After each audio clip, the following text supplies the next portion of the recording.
ইবাদতের জগতে সবচেয়ে শক্তিশালী পাওয়ারফুল ইবাদত হলো দান।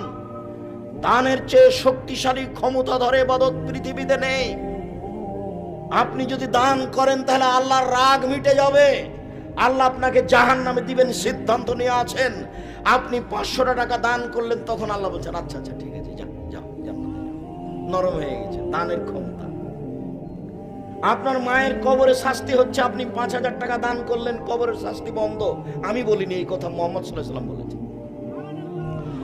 রাসূল সাল্লাল্লাহু আলাইহি সাল্লাম বলেন, পানি যেমন আগুনকে নিভাতে পারে, দান তেমন পাপকে নিভাতে পারে। বিচারের মাঠে যারা দান করবে তারা দানের ছায়াতলে থাকবে। যতক্ষণ পর্যন্ত বিচার চলবে ততক্ষণ পর্যন্ত দানের ছায়াতলে থাকবে। আমি অনুবাদক মুহাম্মদ সাল্লাল্লাহু আলাইহি সাল্লাম এভাবে বলেছেন।